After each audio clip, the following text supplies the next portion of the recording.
என்னப்பா உட்கார எந்திரிக்கவே முடியல, நின்றுட்டு அதை பண்ணு இதை பண்ணுன்னு சொல்றேன்னு நிறைய பேர் சொல்றாங்க.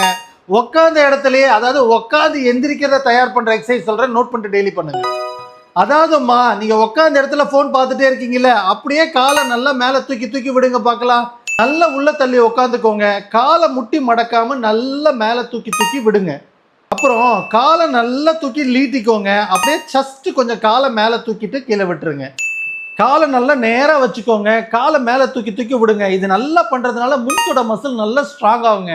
இதுதான் உட்காந்து எந்திரிக்கிறதுக்கான பிரைமரி மசில். அதே பொசிஷன்ல காலை கொஞ்சம் பின்னாடி மடக்கி வச்சுட்டு குதிகாலை நல்லா தூக்கி விடுங்க. அப்படியே கொஞ்சம் முன்னாடி வச்சுட்டு பாதத்தை நல்லா தூக்கி விடுங்க. ஃபுட் மசில் நல்லா ஆக்டிவா இருந்ததுனா தான் நம்மளால ஈஸியா எந்திரிக்க முடியுங்க. இது பண்றதுனால மட்டும் ஏஞ்சி ஓடிட முடியாதுங்க. அப்படியே உட்கார்ந்த இடத்துல இருந்து எந்திரிச்சு நின்றுட்டு உட்கார்றத ஒரு பழக்கமா வச்சுக்கோங்க. அதே மாதிரி ஒரு கால் முன்னாடி ஒரு கால் பின்னாடி வச்சுட்டு முன்னாடி குனிஞ்சு எந்திரிச்சு நின்றுட்டு உட்காருங்க. மாத்தி மாத்தி பண்ணுங்க. இது எல்லாமே எல்லா எக்ஸசைஸும் ஒரு 45 ரெப்படேஷன் பண்ற அன்னைக்கு ஈஸியா எந்திரிக்க முடியும். வலி எல்லாமே குறையும்னு வச்சுக்கோங்களேன். ஏஜ் ஆகிறத தடுக்க முடியாதுங்க, ஆனா ஹெல்தியா ஏஜ் ஆகிறத நம்மளால உருவாக்க முடியும். கொஞ்சம் திங்க் பண்ணி பாருங்கம்மா. For happy and healthy ageing, doctor Ram physio.